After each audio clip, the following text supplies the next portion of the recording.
Everyone wants the red mug. Get it for free now with the Nescafe jar.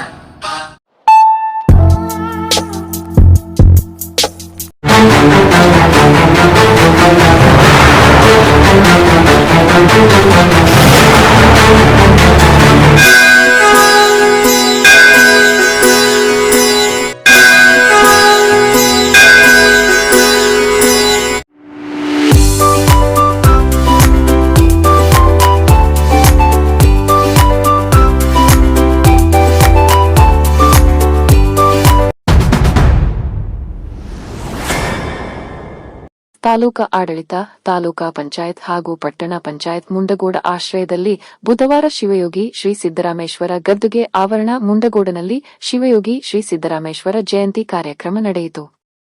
ಈ ಸಮಾರಂಭವನ್ನು ತಹಶೀಲ್ದಾರ್ ಶಂಕರ್ ಗೌಡಿ ಉದ್ಘಾಟಿಸಿದರು. ಸಮಾರಂಭದಲ್ಲಿ ತಾಲೂಕಾ ಪಂಚಾಯತ ಕಾರ್ಯನಿರ್ವಾಹಕ ಅಧಿಕಾರಿ ಟಿವೈ ದಾಸನಕೊಪ್ಪ, ಪಟ್ಟಣ ಪಂಚಾಯತ್ ಮುಖ್ಯಾಧಿಕಾರಿ ಸಂತೋಷ್ ಕುಮಾರ್, ಪೋವಿ ಸಮಾಜದ ಜಿಲ್ಲಾಧ್ಯಕ್ಷರಾದ ಹನುಮಂತಪ್ಪ ಆರೆಗೊಪ್ಪ, ಪೋವಿ ಸಮಾಜದ ತಾಲೂಕಾ ಅಧ್ಯಕ್ಷರಾದ ದಯಾನಂದ ಕಳಸಾಪುರ್, ಮುಖಂಡರಾದ ಚಿದಾನಂದ ಹರಿಜನ, ಎಸ್ ಫಕೀರಪ್ಪ, ಎಸ್ ಪಾಟೀಲ್, ವಸಂತ ಕೊಣಸಾಲಿ, ಕ್ಷೇತ್ರ ಶಿಕ್ಷಣಾಧಿಕಾರಿ ಸುಮಾಜಿ, ಲೋಕೋಪಯೋಗಿ ಇಲಾಖೆಯ ಅಧಿಕಾರಿ ಮಹದೇವಪ್ಪ ಹ್ಯಾಟಿ, ನೀರಾವರಿ ಇಲಾಖೆಯ ಅಧಿಕಾರಿ ರಾಜೇಶ್ವರಿ, ಮುಖಂಡರಾದ ಮಂಜುನಾಥ ಬೋವಿ, ಜಯಸುಧಾ ಬೋವಿವಡ್ಡರ ಮುಂತಾದವರಿದ್ದರು. ಶಿಕ್ಷಕರಾದ ಡಾ ಪಿ ನಾಗೇಂದ್ರ ಉಪನ್ಯಾಸ ನೀಡಿದರು. ಕಾರ್ಯಕ್ರಮದಲ್ಲಿ ಸಾಧಕರನ್ನು ಸನ್ಮಾನಿಸಲಾಯಿತು. ಶಿಕ್ಷಕ ಮಲ್ಲಿಕಾರ್ಜುನ ಬಡಿಗೇರ ಕಾರ್ಯಕ್ರಮ ನಿರೂಪಿಸಿದರು. ದಕ್ಷಿಣ ಮಹಾರಾಷ್ಟ್ರದಲ್ಲಿ ಸೊಲ್ಲಾಪುರ ಸಿದ್ದರಾಮೇಶ್ವರ ಅಂತೇಳಿ ನಾವು ಕರಿತೀವಿ. ಅಂತ ಒಬ್ಬ ಶರಣರು 12ನೇ ಶತಮಾನದಲ್ಲಿ ಕಪಿಲ ಸಿದ್ಧ ಮಲ್ಲಿಕಾರ್ಜುನ ಅಂತೇಳಿ ಅಂಕಿತ ನಾಮದಿಂದ ವಚನಗಳನ್ನು ರಚನೆ ಮಾಡಿದವರು.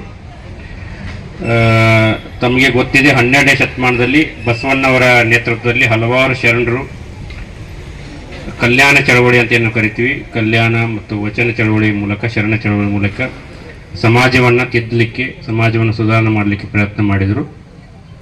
ಅಂಥವರಲ್ಲಿ ಪ್ರಮುಖರು ಶಿವಯೋಗಿ ಶ್ರೀ ಸಿದ್ದರಾಮೇಶ್ವರರು. ಒಬ್ಬರು ಶರಣರು 12ನೇ ಶತಮಾನದಲ್ಲಿ ಕರ್ಮಯೋಗಿ ಅಂತೇಳಿ ಕರೀಲಿಕ್ಕೆ ಪಡ್ತಾ ಇದ್ದಾರೆ. ಇವತ್ತಿನ ನಾವು ಏನು ನೋಡ್ತೀವಲ್ಲ, ಈ ರಚನೆಗಳು, ಕೆರೆ, ಕಟ್ಟೆ, ರಸ್ತೆ, ಈ ಎಲ್ಲ ಕನ್ಸ್ಟ್ರಕ್ಷನ್ ಅಂತ ಏನು ಕರಿತೀವಿ, ಇದನ್ನು ಪ್ರಾರಂಭ ಮಾಡಿದವರು. ಅದಕ್ಕೆ ಅವರನ್ನು ಕರ್ಮಯೋಗಿ ಅಂತೇಳಿ ಕರೆಯೋದು. ಆ ಕಾಲದಲ್ಲಿ 12ನೇ ಶತಮಾನದಲ್ಲಿ ಹಲವಾರು ಕಟ್ಟಡಗಳನ್ನು, ಕೆರೆಗಳನ್ನು, ಕಟ್ಟೆಗಳನ್ನು ರಚನೆ ಮಾಡಿ ಸಾರ್ವಜನಿಕ ಉಪಯೋಗಿ ಕೆಲಸಗಳನ್ನು ಮಾಡಿದಂಥವರು ಶ್ರೀ ಶಿವಯೋಗಿ ಸಿದ್ದರಾಮೇಶ್ವರರು. ಏನು ಕಾಯಕ ತತ್ವವನ್ನ, ಸಮಾನತೆಯ ತತ್ವವನ್ನ ಜಗತ್ತಿಗೆ ಸಾರಿದರು. ತಹಶೀಲ್ದಾರ್ ಅವರು ಹೇಳಿದಂಗೆ ಇವರು ಹಲವಾರು ಕೆರೆ ಕಟ್ಟಡಗಳನ್ನ ನಿರ್ಮಾಣ ಮಾಡಿ ಸಾರ್ವಜನಿಕ ಅನುಕೂಲವಾಗುವಂತಹ ದೃಷ್ಟಿಯಲ್ಲಿ ಹಲವಾರು ಸಮಾಜಮುಖಿ ಕಾರ್ಯಗಳನ್ನು ಸಹ ಮಾಡಿದರು.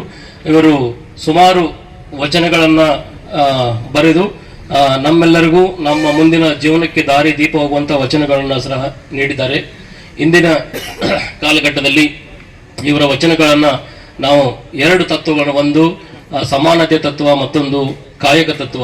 ನಾವೆಲ್ಲರೂ ನಾವು ಮಾಡುವ ಪ್ರತಿಯೊಂದು ಕೆಲಸದಲ್ಲಿ ಶ್ರದ್ಧೆಯಿಂದ, ಭಕ್ತಿಯಿಂದ ಮಾಡಿದರೆ ಅದು ನಮ್ಮ ಸಮಾಜದ, ರಾಷ್ಟ್ರದ ಉನ್ನತಿಗೆ, ಪ್ರಗತಿಗೆ ನಾವೆಲ್ಲರೂ ಕೈಜೋಡಿಸಬಹುದಾಗಿದೆ.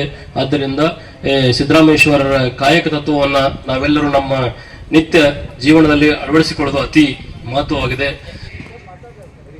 ಮಾಡಿ ಮನೆಗೆ ಹೋಗ್ಬಿಡ್ತೇವೆ, ಅದನ್ನ ನಿರಂತರವಾಗಿ ಕೆಲಸ ಮಾಡ್ತಾ ಇದಾರ. ಯಾಕಂದ್ರೆ ದಯಾನಂದ ಕಳಸಾಪುರ ಅವರು ಮತ್ತು ನಮ್ಮ ಹನುಮಂತಪ್ಪ ಆರಿಗೊಪ್ಪನವರು ನಿರಂತರವಾಗಿ ಹಿಂಗ ಇದು ದಿವಸ ನಡಿಬೇಕು. ಕಾಯಕ ಪ್ರಜ್ಞೆಯನ್ನ ಕಲಿಸಿರ್ತಕ್ಕಂಥ ಮಹಾನ್ ಶರಣರು ಸಿದ್ದರಾಮೇಶ್ವರರು 12ನೇ ಶತಮಾನದಲ್ಲಿ ಅಲ್ಲಮ್ಮ ಪ್ರಭುರವರ ಅಧ್ಯಕ್ಷತೆಯಲ್ಲಿ ಅನುಭವ ಮಂಟಪದಲ್ಲಿ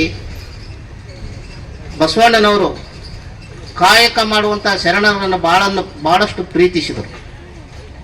ಕಾಯಕ ಮಾಡುವಂಥವರನ್ನ ಪ್ರೀತಿಸಿ, ಗೌರವಿಸಿ ಅವರನ್ನ ಮಹಾಶರಣರನ್ನಾಗಿ ಮಾಡುವಂತಹ ಕೆಲಸವನ್ನ 12ನೇ ಶತಮಾನದಲ್ಲಿ ನಡೀತಾ ಇದೆ. ನಮ್ಮ ಬೋಯಿವಡ್ಡರು ಸಮಾಜದವರು ಅತ್ಯಂತ ಕಠಿಣವಾಗಿರ್ತಕ್ಕಂಥ ಕಾಯಕ ಮಾಡುವುದರಲ್ಲಿ ಬಹಳಷ್ಟು ನಿಪುಣರು. ವಚನಗಳನ್ನು ಬರ್ದಿದ್ದಾರೆ. ನಮಗೆ ಬಹಳಷ್ಟು ವಚನಗಳು ಸಿಕ್ಕಿಲ್ಲ ಅವ್ರದ್ದು. ಅದರಲ್ಲೊಂದು 315 ವಚನಗಳು ಮಾತ್ರ ಕನ್ನಡ ಸಂಸ್ಕೃತಿ ಇಲಾಖೆ ತಂದಿರತಕ್ಕಂಥ ಪುಸ್ತಕದಲ್ಲಿದೆ, ಸಿದ್ದರಾಮೇಶ್ವರ ಅವ್ರದ್ದು. ಅಂದ್ರೆ ಅವ್ರು ಹೇಳ್ತಾರೆ, ಎಷ್ಟು ಚೆನ್ನಾಗಿ ಹೇಳ್ತಾರೆ, 68,000 ವಚನಗಳ ಹಾಡಿ, ಎಷ್ಟು ಹೇಳ್ತಾರೆ, 68,000 ವಚನಗಳ ಹಾಡಿ ಸೋತಿತೆನ್ನ ಮನ ಅಂತ ಹೇಳ್ತಾರೆ ಅವರು. ಅಂದ್ರೆ 68,000 ವಚನಗಳನ್ನ ಬರೆದಿರ್ತಕ್ಕಂಥವ್ರು ಸಿದ್ದರಾಮೇಶ್ವರ ಅವರು. ಸಿದ್ದರಾಮೇಶ್ವರ ಅವರದ್ದು ವಚನಾಂಕಿತವನ್ನ ನಮ್ಮ ತಹಶೀಲ್ದಾರ್ ಸಾಹೇಬ್ರು ಹೇಳಿದ್ರು, ಕಪಿಲ ಸಿದ್ಧ ಮಲ್ಲಿಕಾರ್ಜುನ ಅಂತಕ್ಕಂಥ. ಅಂದ್ರೆ ಅವ್ರು ಬೇರೆ ಬೇರೆ ಆ ವಚನದ ಅಂಕಿತಗಳಲ್ಲಿಯೂ ಸಹ ಅವರು ತಮ್ಮ ವಚನವನ್ನ ಬರೆದಿದ್ದಾರೆ ಅಂತಕ್ಕಂಥದ್ದನ್ನ ಹೇಳ್ತಾರೆ. ಅದು ಚಿತ್ರದುರ್ಗದ ಬೃಹನ್ ಮಠದಲ್ಲಿ ಸಿಕ್ಕಿರ್ತಕ್ಕಂಥ ಒಂದು ಓಲೆಗರಿಯ ಶಾಸನದಲ್ಲಿ ಹೇಳ್ತಾರೆ ಅವರು, ಕಪಿಲ ಸಿದ್ಧ ಮಲ್ಲಿಕಾರ್ಜುನ, ಕಪಿಲ ಸಿದ್ಧ ಮಲ್ಲಿಕಾರ್ಜುನ ಲಿಂಗ, ಕಪಿಲ ಸಿದ್ಧ ಮಲ್ಲೇಶ್ವರ, ಕಪಿಲ ಸಿದ್ಧ ಮಲ್ಲಿನಾಥ ಅನ್ನುವಂತ ಬಹಳಷ್ಟು ಅಂಶಗಳನ್ನು ಅಲ್ಲಿ ಹೇಳ್ತಾ ಹೋಗ್ತಾರೆ. ಆ ರೀತಿಯ ವಚನ ಅಂಕಿತ ಇರ್ತಕ್ಕಂಥದ್ದು ಸಹ ನಮ್ಮ ಸಿದ್ದರಾಮೇಶ್ವರ ಅವ್ರದೇ. ಅಂದ್ರೆ ಅಷ್ಟು ವಚನಗಳನ್ನು ಅವ್ರು ಬರೆದಿದ್ದಾರೆ ಅಂತಕ್ಕಂಥದ್ದು. ಜಿಲ್ಲಾಧಿಕಾರಿಗಳಿಗೆ ಮುಖಾಂತರ, ಅರಣ್ಯ ಇಲಾಖೆ ಮುಖಾಂತರ ಒಂದು ಸಭೆ ಕರೆದು ನಮಗೆ ಇಲ್ಲಿ ಸ್ಥಳ ಸಿಕ್ಕಿದ್ದು ನಮ್ಮ ಪೂರ್ವ ಜನ್ಮದ ಪುಣ್ಯ ಮತ್ತು ನಮ್ಮ ಹಿರಿಯರ ಪುಣ್ಯ. ಯಾಕಂದ್ರೆ ಇಲ್ಲಿ ಕುಂತವ್ರು ಹಿರಿಯರ ಹೆಸರು ಎಲ್ಲ ಹೇಳಕ್ ಬರೋದಿಲ್ಲ. ಇದು ಒಂದು ದೇವಸ್ಥಾನ ಆಗಿ ಪ್ರವೃತ್ತಿ ಆದ್ರೆ ನಮ್ಮ ಜನರಿಗೆ ಇದು ಬರಾಕ ಹೋಗಾಕ ಚಲೋ ಆಗ್ತೈತಿ. ಈಗ 5 ವರ್ಷ ಆಯ್ತು ಮಳೆಕಾಲ ಮಠ ನೀರಾಗ ಬಂದು ದೀಪ ಹಚ್ಚಿದ್ವಿ, ಈಗ ಮ್ಯಾಗ ಬರಾಕತ್ತೇವ್ರಿ. ಅದಕ್ಕಾಗಿ ನಾವೆಲ್ಲ ತಮಗೂ ಕೈ ಮುಗಿದ್ಕೊಂಡ್ರಿ ಸಮಾಜದ ಮುಖಂಡರಿಗೆ.